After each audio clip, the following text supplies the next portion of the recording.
Lo mismo, yo voy a intentar predicar el libro de Isaías. Ok, hermanos, bien, vamos a orar y comenzamos en esta mañana. Señor, te doy gracias porque hemos llegado al libro de Isaías. Gracias porque tengo mucho respeto y cariño a este libro, que Señor tiene tantas cosas para decirnos. Y Señor, tú le dejaste ver al profeta Isaías un mensaje que fue importante en el tiempo de los reyes de Judá, en el tiempo de nuestro Señor Jesucristo y aún el tiempo que es futuro para nosotros. Te pido que me ayudes, me des gracia, ayúdame a poder explicar y condensar lo mejor que puedo el texto bíblico y dame gracia, Señor. También ayúdame en las aplicaciones e ilustraciones. Señor, reconocemos que un sermón no nada más es información. No queremos más información, Señor, sino queremos transformación que viene del corazón. Ayúdanos, por favor, con tu palabra. Dame de nuevo mucha gracia, ayúdame con la voz. Te lo suplico en el nombre de Cristo. Amén.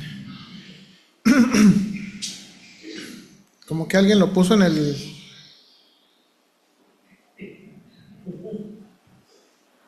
No soy yo. ¿Alguien tiene en su teléfono? Ok. Para que no me haga competencia conmigo mismo. Ok, bien, hermanos. ¿Por qué estamos estudiando? ¿Por qué vamos a leer el profeta Isaías? Dijimos, hermanos, estamos siguiendo lo que conocemos como el canon hebreo. Hermanos, probablemente cuando el Señor Jesucristo vivió entre nosotros en la tierra, la Biblia que el Señor Jesucristo leyó fue la Biblia en orden hebreo. La Biblia en el orden hebreo se le conoce como Tanaj, ¿verdad? Y es la abreviación de las tres divisiones del Antiguo Testamento, que es la ley, la Torá, los profetas, que son el Nebim, y los escritos, que son el Ketubim, ¿ok? Así, por eso se le llama Tanaj, ¿verdad? Torá, Nebim, Ketubim, ¿ok?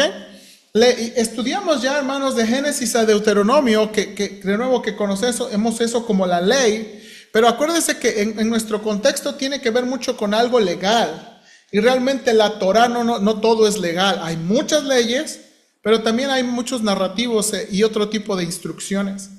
En los profetas, ¿verdad? En el canon hebreo dividían entre profetas primeros y profetas postreros, y es lo que estudiamos: Josué, después Jueces, después Samuel, y tardamos algo en el libro de Reyes, ¿ok? Y ahora, el primero de los profetas postreros, hermanos, es Isaías, ¿ok? Es Isaías, le sigue Jeremías, Ezequiel y los 12. Los 12, hermanos, siempre son los profetas menores, ¿ok? Y bueno, ese es más o menos como, probablemente esa es la Biblia que leyó el Señor Jesucristo. Esa es la Biblia de los creyentes en el primer siglo. Fue, hermanos, años después que nosotros tenemos el acomodo como está en nuestras Biblias. La manera en como nosotros tenemos nuestras Biblias se le conoce como el canon hebreo. Digo el canon cristiano. Este es el canon hebreo. Ahora, hermanos, déjenme comenzar con una introducción de Isaías. El profeta Isaías es uno de los profetas que tuvo una actividad extendida abarcando casi 4 reyes de Judá. Ahorita vamos a leer. Su nombre significa salvación. Es salvación de Jehová o salvación de Yah. Así está en las palabras. Hermanos, aunque pensamos que Isaías es un profeta muy largo porque contiene 66 capítulos, realmente Isaías tiene 16,000 palabras y ocupa el tercer lugar comparado con Jeremías, que tiene 21,000 palabras, y Ezequiel que tiene 18,000 palabras. Entonces no hay que dejarnos, ¿verdad? Uno piensa, ay, pastor, 66 capítulos, ¿cuándo va a terminar usted? Bueno, yo pretendo no terminarlo tanto. Uno de los retos, hermanos, que tiene Isaías es que los teólogos han clasificado que 81% que está en Isaías está escrito de forma poética. Uno de los retos al comenzar con Isaías es, ¿verdad?, la manera en que está escrito. Pero sin duda, hermanos, algo que comienza desde el principio y es enfático desde el principio es que tres títulos de Yahweh o de Jehová son prominentes. Yahweh Sabaoth, Jehová de los ejércitos. Yahweh el Santo de Israel y Yahweh Dios. Estos son tres títulos que van a estar enfáticos en el libro de Isaías. Ahora, hermanos, quisiera comenzar un poquito estableciendo el tono de Isaías con esta ilustración. Hermanos, ¿qué le puede predicar a gente que está teniendo éxito? Hermanos, cuando una nación está teniendo éxito económico, cuando una nación está teniendo éxito en cuanto a sus construcciones, específicamente hablando del Antiguo Testamento, y viene un profeta que les está diciendo que están mal, pero sus circunstancias parece que están bien, ¿qué pudieran pensar del profeta? También Isaías, hermanos, a predicarles un mensaje duro sobre muchas cosas que están pasando, pero el profeta les está diciendo algo y sus circunstancias les están diciendo otra cosa. O sea, piensen, hermanos, a veces lo difícil y eso, ¿qué le puedes a predicar a gente que está pensando que tiene éxito? Hermanos, a veces en la iglesia somos confundidos por la palabra éxito y la palabra bendición. A veces confundimos la palabra éxito y bendición y le damos un tono, ¿verdad? Es que Dios le está bendiciendo. Hermanos, yo les aseguro que Dios no está bendiciendo a ningún narco. ¿Ok? Yo estoy bien seguro que Dios no está bendiciendo un narco. Hermanos, los narcos son muy supersticiosos, o sea, no sé si se acuerdan, ya llevan a bendecir sus pistolas. ¿Sí o no? Hermanos, aún los narcos piden que pastores vayan y lloren por ellos. Entonces, uno de los retos que tiene Isaías al comienzo de su ministerio es que parece ser que todo va bien en Israel y Judá. Y viene este hombre, cringe, como yo soy medio cringe, y les está diciendo, Dios está enojado con ustedes. Si Dios estuviera enojado con nosotros, ¿tú crees que nos bendeciría de esa manera? ¿Tú crees que si Dios tuviera algo contra nosotros nos bendeciría de esta manera? ¿Tú crees que si ofendiéramos a Dios, tú crees que nos bendeciría? Y el pueblo confundió sus circunstancias con realmente la bendición de Dios. Y ese es uno de los retos, hermanos, que tenía Isaías. Y es uno de los retos que muchas veces tenemos nosotros, ¿verdad?, como creyentes. Que pensamos que, ¿verdad?, que porque estamos teniendo éxito, Dios está con nosotros. Ahora, hermanos, las palabras repetidas. Estas son las palabras repetidas, pero de estas palabras repetidas, una sobresale de todas. Note aquí. Una no tiene límite y comparación. Es, ¿no? Yahweh, Jehová. Hermanos, 450 veces aparece el nombre de Jehová. Hermanos, de nuevo, entonces no hay mucho que pensarle a este libro. ¿De quién trata este libro? Trata de Dios, trata de Dios. Es un libro que trata de Dios. Ahora, hermanos, vamos a intentar, como mi Gordi dice, ¿verdad?, a dividir el libro de nuevo en 5 partes, ¿ok? Esta es una sugerencia del hermano House y del doctor Bell, yo lo estoy ajustando. Vamos a tratar de dividir el libro en 5 partes. Los primeros 12 capítulos, Jehová acusa y condena los pecados de Judá. La siguiente sección muestra cómo Jehová elimina a las naciones orgullosas. Luego, cómo Jehová castiga a los orgullosos. Y luego, cómo Jehová salvará a su pueblo a través de su siervo. Y si usted conoce esa parte, es una parte muy enfática sobre la persona y ministerio de Jesús. Y al final, hermanos, cómo Jehová renovará su creación. ¿Ok? Esto es, hermanos, Isaías, uno de los retos de Isaías, hermanos, y uno de los retos que siempre tuvieron los profetas. Acompáñame a segunda de Pedro, por favor. Acompáñame a primera de Pedro.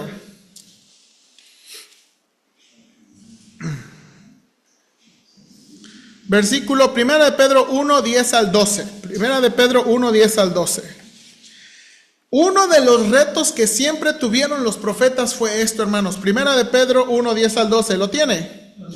Dice 1 de Pedro 1, 10 al 12. Los profetas que profetizaron de la gracia destinada a vosotros, inquirieron y diligentemente indagaron acerca de esta salvación. ¿Cuál salvación? La que Pedro ya describió en los versículos a través de Jesús. Dice versículo 11, escudriñando dos cosas, hermanos. ¿Qué persona y qué tiempo indicaba el Espíritu de Cristo que estaba en ellos, el cual anunciaba de antemano los sufrimientos de Cristo y las glorias que vendrían? Hermanos, los profetas siempre se preguntaron esas dos cosas. ¿Quién va a ser y cuándo va a pasar? ¿Quién va a ser y cuándo va a pasar? Ahora miren lo que dice el versículo. ¿A estos quiénes? Los profetas, se les reveló que no para sí mismo, sino para nosotros administraban las cosas que ahora os son anunciadas por los que han predicado el Evangelio por el Espíritu Santo enviados desde el cielo. Cosas en las cuales anhelan, mira. Hermanos, aunque Isaías tuvo un gran privilegio, somos nosotros quienes podemos entender mejor su libro. Porque las cosas que lucharon Isaías, Jeremías y muchos profetas fue saber quién y cuándo. Entonces, eso era uno de los retos de Isaías. Y va a ver por qué es un reto. Y a ver si no lo dejo confundido. Bueno, pero si lo dejo confundido, sea amable conmigo, por favor. Ahora, hermanos, cuando hablamos de los libros proféticos, ¿qué son los libros proféticos? Especialmente cuando hablamos de Isaías, ¿qué es este libro? Hermanos, los libros proféticos son una colección de profecías.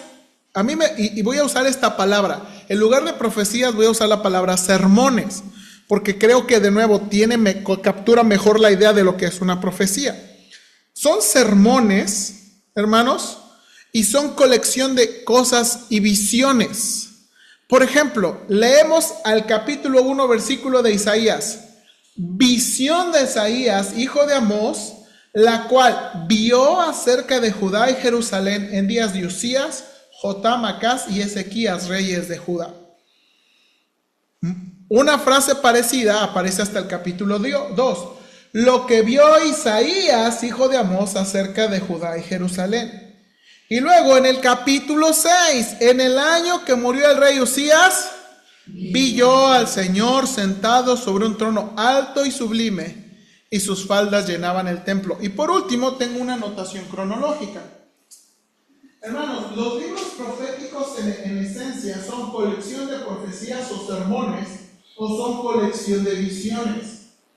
No todos están en orden cronológico, ¿ok? Cuando usted va a un profeta, usted no debemos pensar como que, Isaías, ¿verdad? Primer día de profeta, bueno, pues voy a escribir. No, los profetas escritores, ¿verdad? Coleccionaron muchos de sus sermones, escribieron y coleccionaron muchos de sus sermones. Y esto es lo que tenemos aquí en Isaías. Visión, visión, visión. Algunos piensan que la división del capítulo 7 no debería ser una división. Y no tengo problema, ¿ok? No tengo problema con eso. Entonces, al principio del libro estamos viendo que son una colección. Lo que estamos leyendo son una colección de visiones. Ahora, acabo de subrayar, hermanos, dos reyes que se mencionan, ¿verdad?, en este libro, que son Usías y Acaz. Ahora, hermanos, nada más. El rey Usías es uno probablemente de los mejores reyes de Judá. Dice Segunda de Crónicas. En Primera de Reyes no se menciona nada de Usías, pero se menciona hasta el libro de Crónicas. Dice, entonces todo el pueblo de Judá tomó a Usías, el cual tenía 16 años de edad, y lo pusieron por rey en lugar de Amasías, su madre. Hermanos, nosotros venimos del libro de Reyes, y quienes ponen al siguiente rey es Así. Sí, pero ¿quién lo pone? Es el rey, ¿verdad? Este tiene una característica. No lo puso su padre, lo puso el pueblo. Ok, desde el comienzo, el pueblo está poniendo a este rey. Dice la Biblia, dice, y dieron los amonitas presentes a Usías, y se divulgó su fama hasta las fronteras de Egipto, porque se había hecho altamente poderoso. Y miren de nuevo, creo que ya le había comentado, este rey dice que hizo en Jerusalén máquinas inventadas por ingenieros para que estuviesen en las torres y en los baluartes, para arrojar saetas y grandes piedras, y su fama se extendió lejos, porque fue ayudado maravillosamente hasta hacerse. Hermanos, si uno quisiera preguntar cuál fue un periodo de prosperidad económica, una prosperidad, ¿verdad?, de seguridad en el tiempo de los reyes, Usías es uno. Por eso le digo que, ¿qué le puede predicar a personas que están teniendo éxito? ¿Qué le puede predicar a aquellos que están diciendo, no, pues si Dios nos está bendiciendo, si Dios no nos estuviera bendiciendo, ¿tú crees que pasarían estas cosas? Y ese es el reto que tiene Isaías. El siguiente rey, hermanos, es un rey que comienza todo negativo, que es el rey Acaz. Dice, hermanos, que anduvo en el camino de los reyes de Israel y aún hizo pasar por fuego a su hijo. Hermanos, uno de los requisitos de los servidores de Moloch era ofrecer un hijo. Era ofrecer un hijo. Y usted y yo sabemos que, ¿verdad?, eso, Dios nunca quería eso. Luego, este rey hizo alianza con un rey que se llama Tiglat-Pileser, ¿verdad? En la Biblia aparece con dos nombres, Pul o Tiglat-Pileser. Este es el Tiglat-Pileser III. Si usted le gustan los documentales, este es un rey que unificó mucho el imperio de Asiria y lo hizo muy poderoso. Y le mandó mucho dinero y lo contrató cuando tuvo un problema de guerra. Pero el rey, hermanos, dice que lo redujo a estrechez y no lo fortaleció. No obstante, despojó a Acaz de la casa de Jehová y la casa real y de los príncipes para dar al rey de los asirios. Y no le... Hermanos, al final mandó todo el dinero y el rey no le ayudó. Y es aquí, hermanos, donde Isaías tiene su profecía.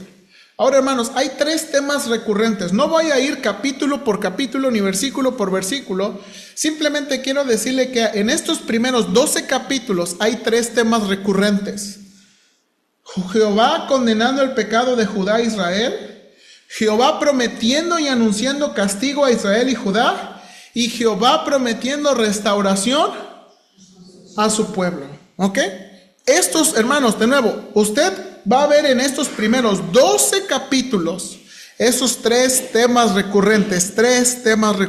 Ahora, lo que voy a hacer aquí, hermanos, si usted quiere seguirme en su Biblia y de nuevo para no dormirse o algo, voy a ir al libro de Isaías.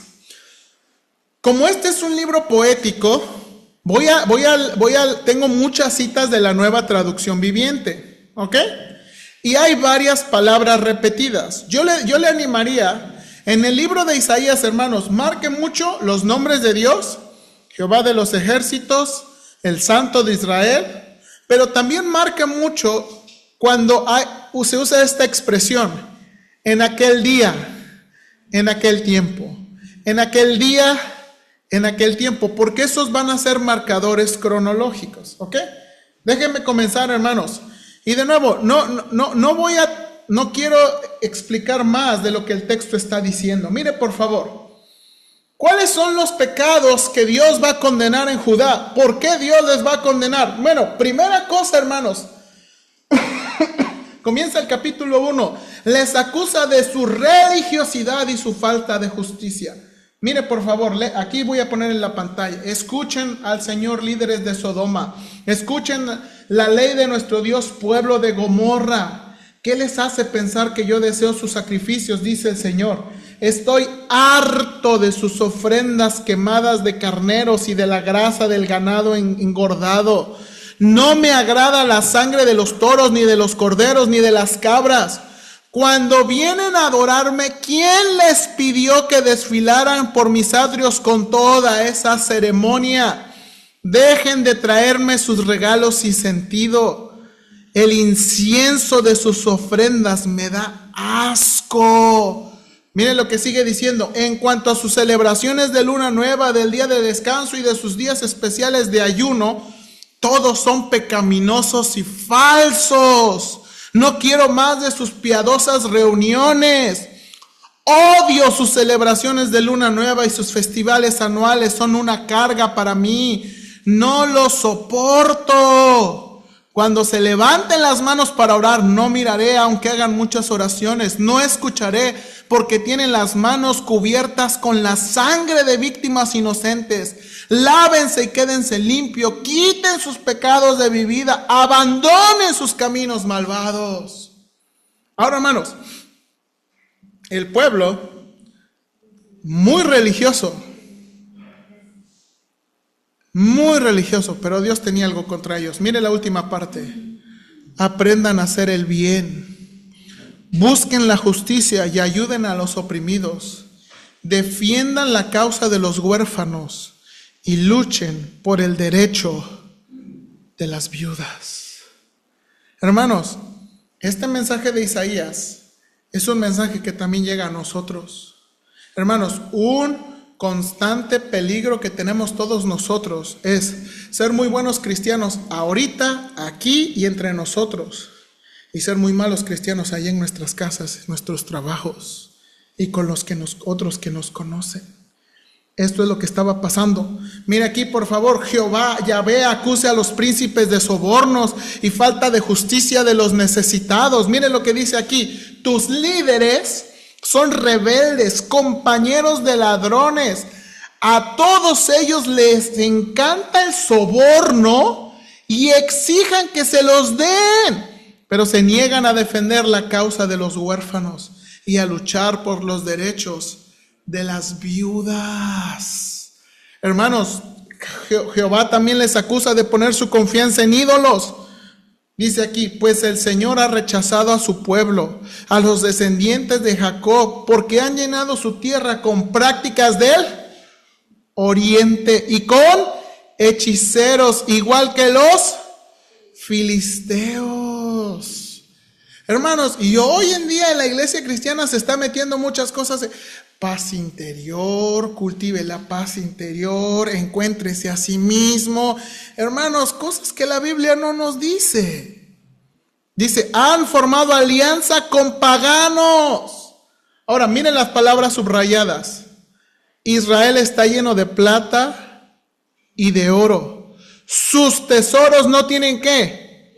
Sus tierras están llenas de caballos de guerra y tampoco tienen fin sus carros de guerra. La tierra está llena de ídolos. El pueblo rinde culto a cosas que hizo con sus propias manos. Ahora, ¿le estaba yendo bien al pueblo? Hablando económicamente. Sí.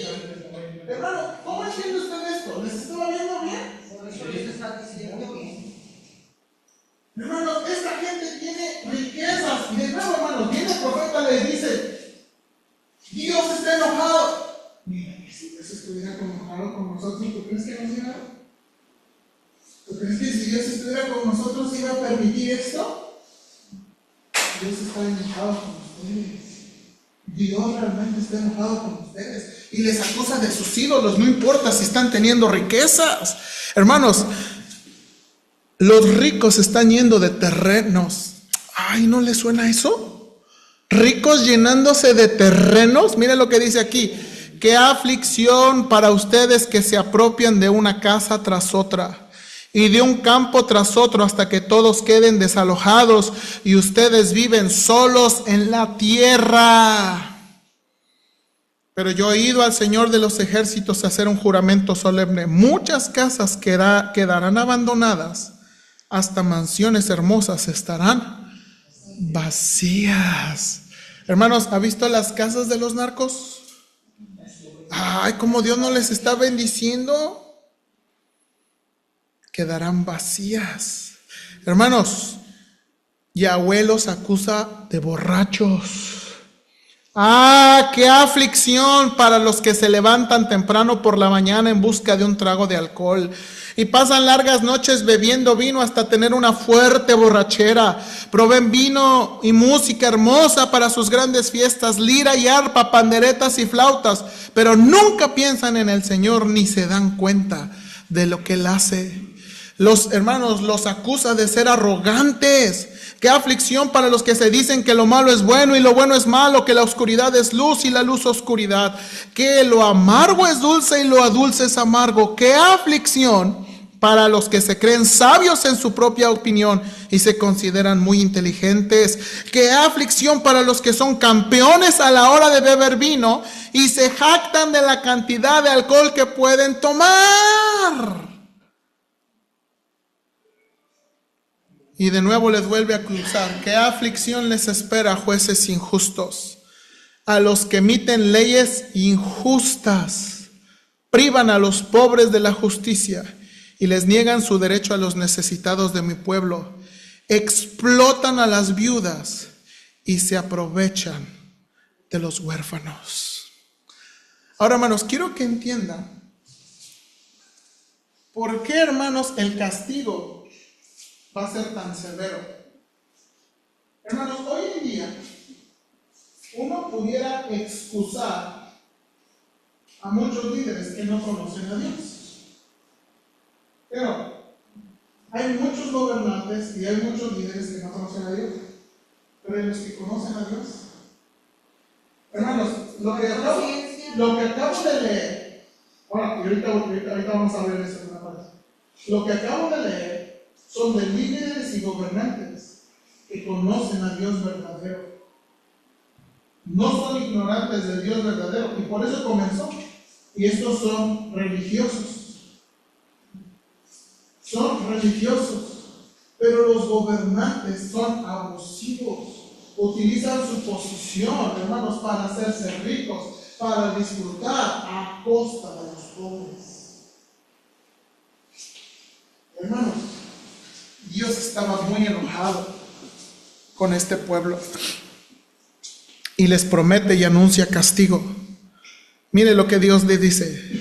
Dios les castigará por su soberbia e idolatría. Dice: el orgullo humano será rebajado y la arrogancia humana será humillada. Solo el Señor será exaltado en aquel día de juicio. El orgullo humano, vuelve a repetir, será humillado y la arrogancia humana será rebajada. Solo el Señor será enaltecido en aquel día de juicio. Los ídolos desaparecerán por completo. Cuando el Señor se levante para sacudir la tierra, sus enemigos se escabullirán en hoyos hechos en tierra, en cuevas en las rocas se esconderán del terror del Señor y de la gloria de su majestad. Ahora, hermanos, imagínense Isaías anunciándoles: va a venir un día de juicio.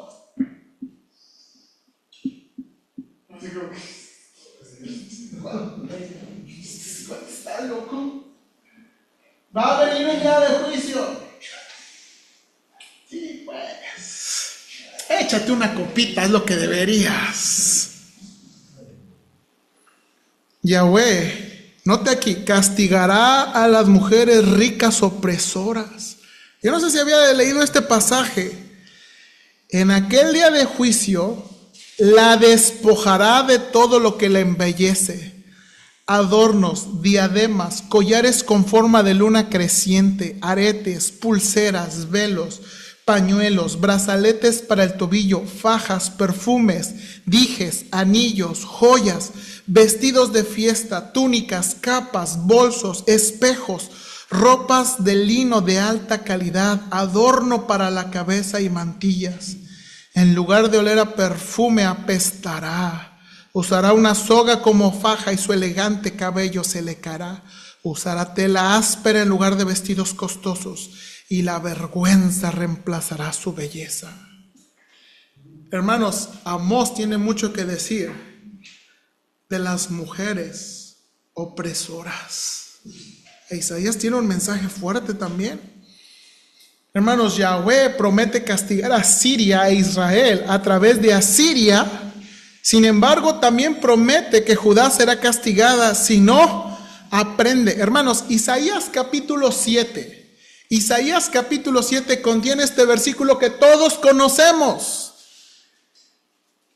No. Ok. Ahorita lo voy a mencionar. Jehová hará sobrevenir sobre ti, sobre tu pueblo y sobre la casa de tu padre días, cuales nunca vieron desde el día de Efraín se apartó de Judá. Esto es al rey de Asiria. En aquel día el Señor raerá con navaja alquilada con los que habiten al otro lado del río. Eso es al rey de Asiria. Cabeza y pelo de pies y aún la barba también le quitará. Mira, hermanos, dice aquí: y yo y los hijos que el Señor me ha dado, este es Isaías hablando, yo y los hijos que el Señor me ha dado serviremos como señales y advertencia a Israel de parte del Señor Jehová de los ejércitos. Mira, hermanos, me impacta mucho este pasaje. Quien habita en su templo en el monte de Sión. Hermanos, dice Isaías: yo y mis hijos estamos para servir al pueblo. Pero adivine qué quiere hacer el pueblo. Tal vez alguien diga: preguntemos a los médiums y a los que consultan los espíritus de los muertos. Con susurros y balbuceos nos dirán qué debemos hacer. Pero ¿acaso no deberá el pueblo pedirle a Dios que lo guíe? ¿Deberán los vivos buscar orientación de los muertos? Busquen las instrucciones y las enseñanzas de Dios. Quienes contradicen su palabra están en completa oscuridad. Hermanos, Dios condena mucho ese asunto. Hermanos, está prohibidísimo leer cartas y ir a todo ese tipo de personas. No, hermanos, no podemos. Usted no puede estar yendo con ese tipo de personas. ¿Deberán los vivos buscar orientación de los muertos? Y ahí, que le lean la sal, que le lean las cartas, que le lean esto, que le lean, que ponga aquí una veladora aquí. No, hermanos, no. Y es por eso Isaías está tan molesto. Estamos aquí, mi hijos y yo, como profetas de Dios para decirles la verdad. Y adivinen qué, buscando entre los muertos ustedes. Buscando entre los muertos. ¿Hasta qué, hermanos? Hasta que no hubo más remedio. Mire por favor este video.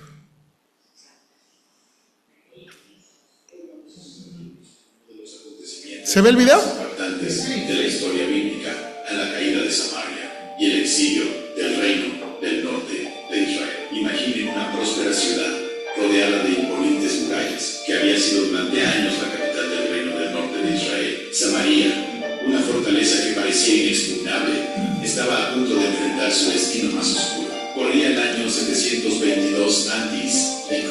El poderoso imperio asirio, bajo el mando del rey Sargón II, había puesto sus ojos en esta codiciada ciudad. Pero, ¿por qué sucedió esto? La respuesta la encontramos en 2 Reyes capítulo 17.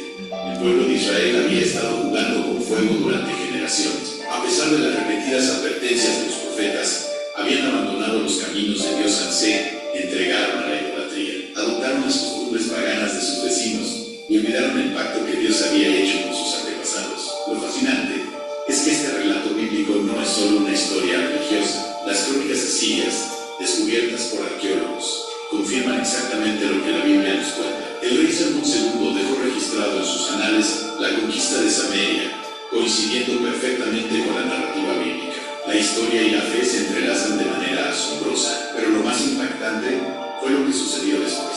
Los asirios no solo conquistaron la ciudad, implementaron una estrategia que cambiaría para siempre el panorama cultural de la región. Deportaron a gran parte de la población israelita a diferentes regiones de su imperio y trajeron personas de otras tierras conquistadas para repoblar Samaria. Esta práctica de deportación masiva era común en el imperio asirio.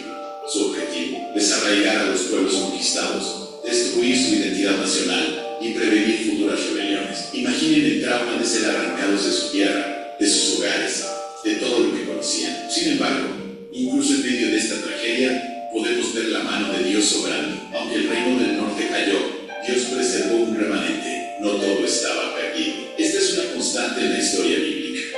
A Dios siempre mantiene una luz encendida, por más oscura que sea la noche.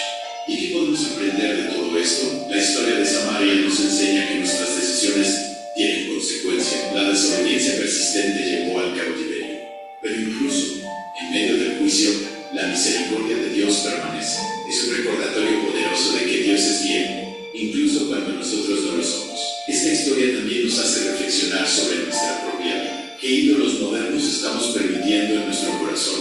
¿Qué advertencias estamos ignorando? La caída de Samaria nos recuerda que debemos mantenernos firmes en nuestra fe y valores. Lo más hermoso es que, a diferencia del antiguo Israel, nosotros vivimos en la era de la gracia. Tenemos a Jesucristo, quien nos ofrece perdón y restauración cuando nos desviamos del camino. No tenemos que terminar como Samaria. Siempre hay una oportunidad para volver a Dios, amigos. Esta historia de hace más de 2700 años sigue siendo tremendamente relevante hoy. Nos recuerda que la fidelidad a Dios no es opcional, es vital para nuestra supervivencia espiritual. Si este video te ha ayudado a entender mejor esta importante parte. Ok. En nuevo, y quería nada más enseñarles e ilustrarle. Hermanos, cuando Isaías está anunciando, va a venir a Siria, va a venir el rey de Asiria, los va a conquistar. Cálmate, relájate. Y hermanos, es lo que pasó. Ahora, una cosa más, y esto es lo increíble. Yahweh promete usar a Siria para castigar a Israel, pero después él mismo castigará a Siria por su arrogancia. Mire lo que dice capítulo 10. ¿Qué aflicción le espera a Siria la vara de mi ira? Yo la empleo como garrote para expresar mi enojo. Envío a Asiria contra una nación pagana, contra un pueblo el cual estoy enojado. ¿Quién era el pueblo que Dios estaba enojado? Israel. Asiria los saqueará y los pisoteará como a polvo debajo de sus pies. Y hermanos, de nuevo, quiero hacer esto muy enfático. Es Dios quien los está mandando. Ahora, note lo que Dios dice, mismo capítulo. Después que el Señor haya utilizado al rey de Asiria para llevar a cabo sus propósitos en el monte de Sión y en Jerusalén, se volverá contra el rey de Asiria y lo castigará porque es soberbio y arrogante. Se jacta diciendo, esto lo hice con el poder de mi brazo, lo planifiqué con mi astuta sabiduría, derribé las defensas de las naciones y me llevé sus tesoros. Como un toro he derribado a sus reyes. Hermanos, y de nuevo, esto es muy interesante porque Isaías nos está diciendo, miren por favor, Dios está usando ese rey pagano y adivinen qué le va a pasar a ese rey pagano. Dios lo va a destruir. Dios lo va a destruir. Y así como Dios, hermanos, anuncia pecados específicos y anuncia castigo que sabemos que sí vino, hermanos, también Dios promete y anuncia restauración. Hermanos, y esto es lo más raro que encontramos en el libro de Isaías. Mire por favor aquí. Comienza el capítulo 1, comienza el capítulo 2 diciendo esto. En los últimos días, el monte de la casa del Señor será el más alto de todos, el lugar más importante de la tierra. Se levantará por encima de las demás colinas y gente del mundo entero vendrá allí para adorar.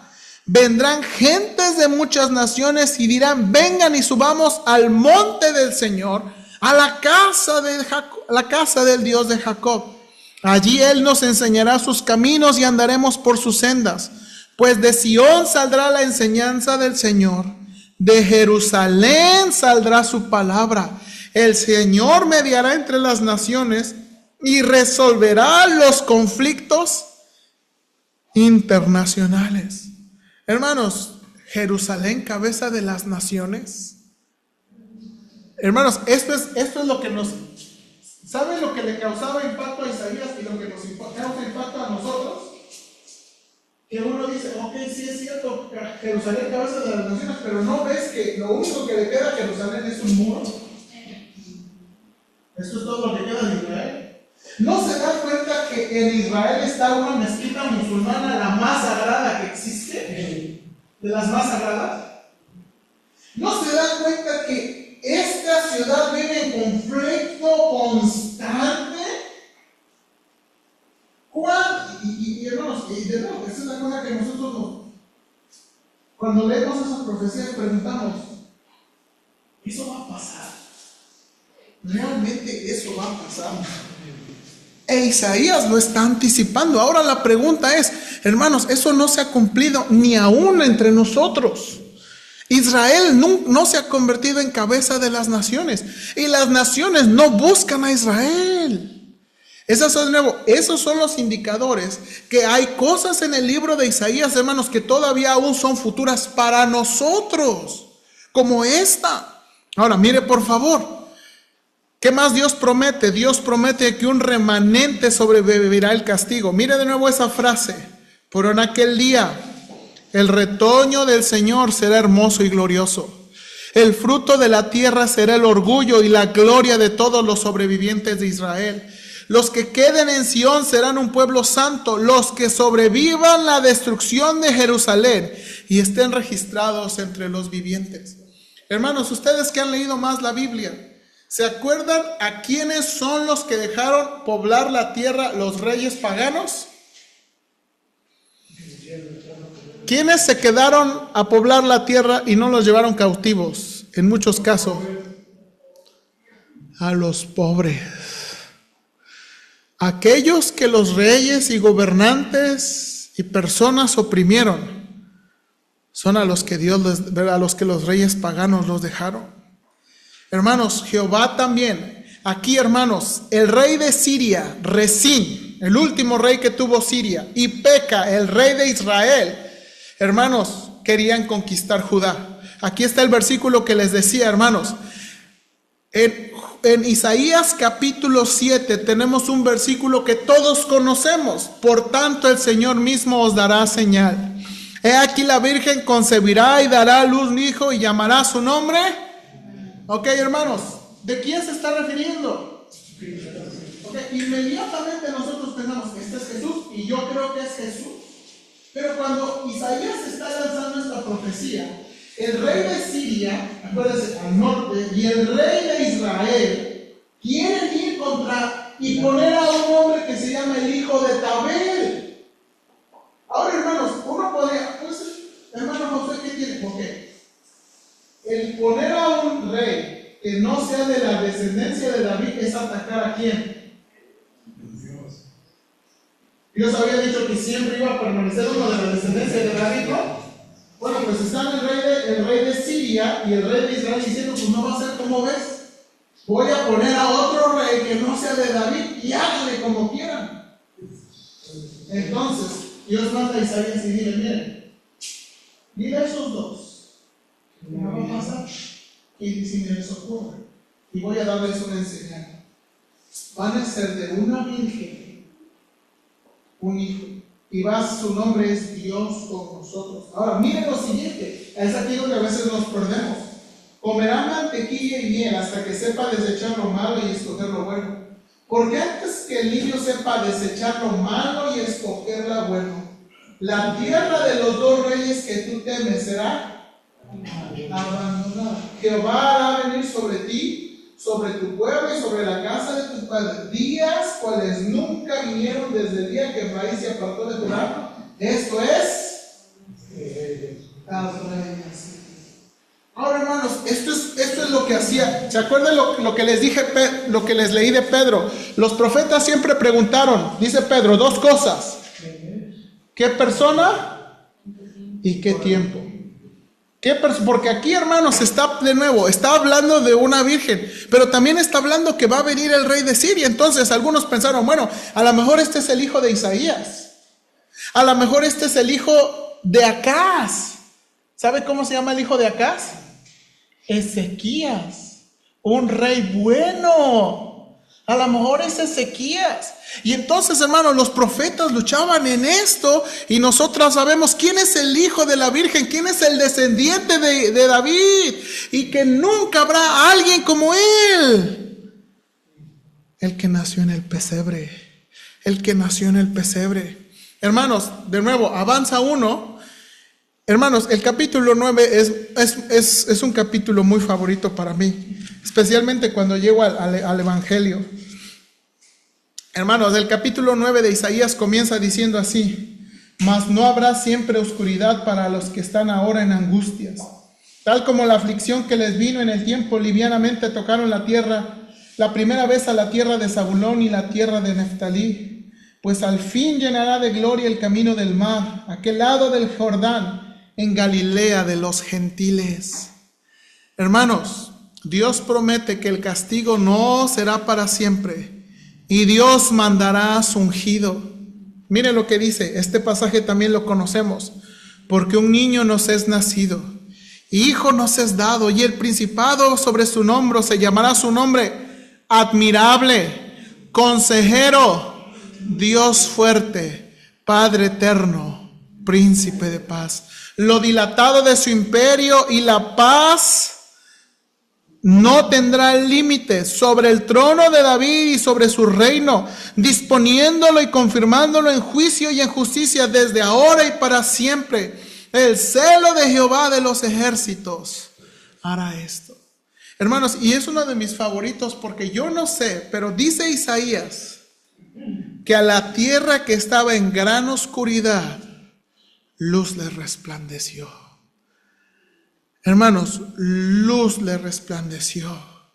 Hermanos, yo no sé, y uno quisiera saber más, pero el Señor llegó a gente que estaba sumida en oscuridad.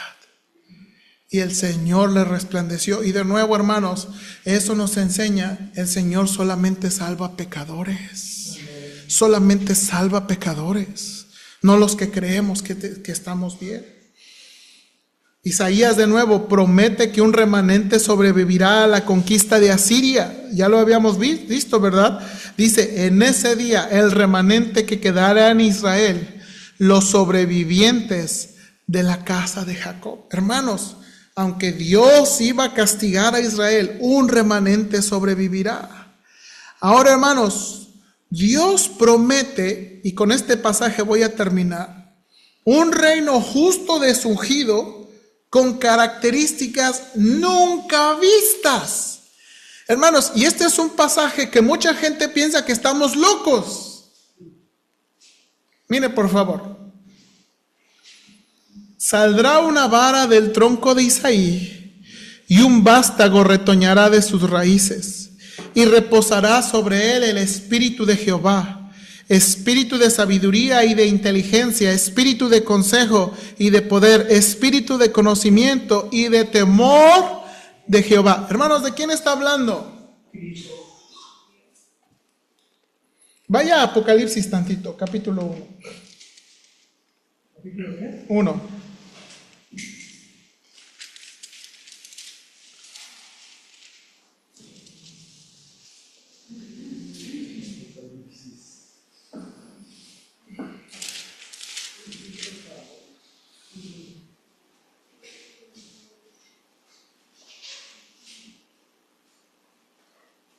Si encuentra, por favor, hermanos, porque lo perdí aquí de mi diapositiva, donde dice, y los 7 espíritus de Dios.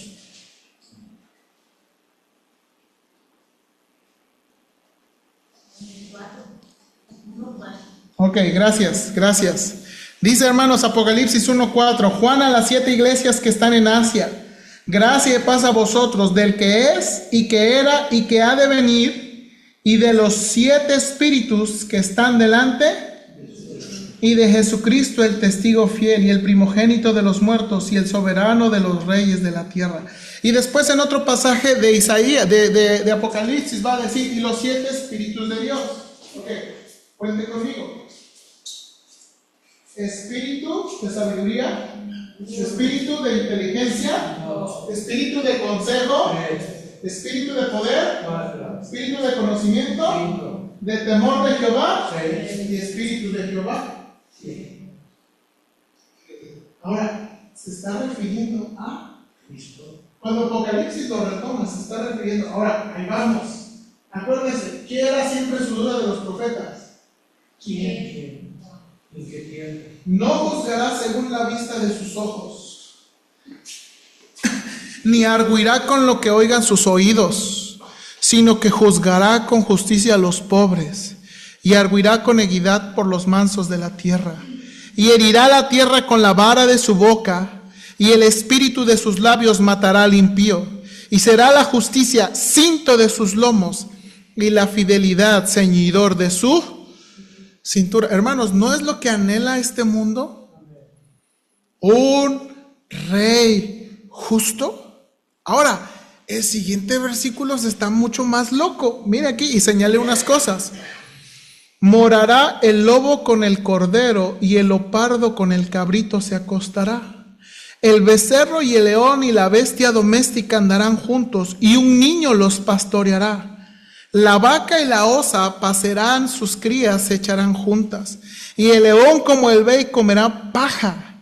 Y el niño de pecho jugará sobre la cueva del áspid, y el recién destetado extenderá su mano sobre las cavernas de la víbora. No harán mal ni dañarán en todo mi santo monte, porque la tierra será llena del conocimiento de Jehová, como las aguas cubren el mar. Ahora, hermanos, hermanos, la gente de nuevo que no conoce al Señor lee estas cosas y nos dice, ahora sí se les votó a ustedes. ¿Cuándo? Ahora, ¿por qué marqué eso, hermanos? ¿Por qué Dios nos está dando esos animales? Hermanos, hoy en día ponga esos animales juntos, ¿qué va a pasar? Mejor dicho, ¿qué no va a pasar, no? Hermanos, cuando el Rey justo venga, habrá una transformación tan grande en la tierra que aún, hermanos, la creación misma cambiará. Cambiará. Ahora, vamos a hablar de eso más adelantito. Sigue diciendo, acontecerá en aquel tiempo que la raíz de Isaí, la cual estará puesta por perdón a los pueblos, será buscada por las gentes, y su habitación será gloriosa. Asimismo, que en aquel tiempo Jehová alzará otra vez su mano para recobrar el remanente de su pueblo que aún quede en Asiria, Egipto, Patros, Etiopía, Elam, Sinar y Amad y en la costa del mar. Y se levantará pendón a las naciones, y se juntarán los desterrados de Israel, y reunirá a los esparcidos de Judá de los cuatro confines de la tierra. Y termina este pasaje, y se disipará la envidia de Efraín, y los enemigos de Judá serán destruidos. Hermanos, Isaías está viendo algo que aún para nosotros todavía es futuro. Hermanos, y de nuevo, piensa el reto del profeta. Les acusa de sus pecados, les anuncia que Asiria va a venir y les anuncia un día de un reino justo. Y todas las personas diciendo, ah, estás loco. Hermanos, cada palabra que Dios anunció se ha cumplido, así como Dios dijo que se iba a cumplir. Hermanos, el Señor Jesús nació de una virgen. Por más loco que se escuche, el Señor Jesús nació de una virgen. De una obra milagrosa del Espíritu Santo. Los apóstoles dejaron grabado, hermanos, con precisión, que la palabra de Dios se cumple así como Él dice. Hermanos, un día Israel será cabeza de las naciones y los pueblos irán. Y esta es la cosa, hermanos, que más me anima. La gente abusada. Hermanos, no sé si usted ha visto, pero muchos de las promociones de la UNICEF, no sé si usted, a mí me tocan el corazón. Niños, los niños de Gaza, los niños de Siria, ¿los ha visto? Inocentes sufriendo las guerras. Hermanos, un día Dios traerá juicio a todos aquellos. Hermanos, a Dios tiene cuidado de los pobres, los huérfanos, las viudas y todos los inocentes. Por eso dice, ¿qué aflicción les espera? Hermanos, si Dios castigó a su pueblo, ¿qué no les espera a la gente de hoy en día? ¿Y qué no les espera a la gente del futuro? Que abuse de los inocentes. Que Dios obre. Señor, esa es la razón porque parte del Padre Nuestro dice: santificado sea tu nombre, venga tu reino. Señor, yo estoy también muy convencido que cuando les enseñaste a los discípulos a orar el Padre Nuestro, y parte del Padre Nuestro es que venga tu reino, que se haga tu voluntad, así como en el cielo, así también en la tierra, es pedir que estos días que anunció el profeta Isaías vengan. Señor, necesitamos de tu justicia.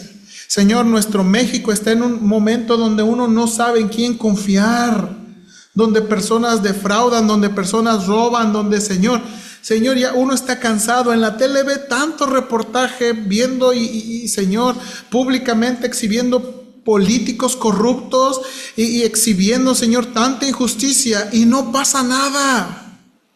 Y no pasa nada. Señor, vemos de nuevo presionándonos por adoptar cosas que son paganas, que son contra naturaleza, y no pasa nada.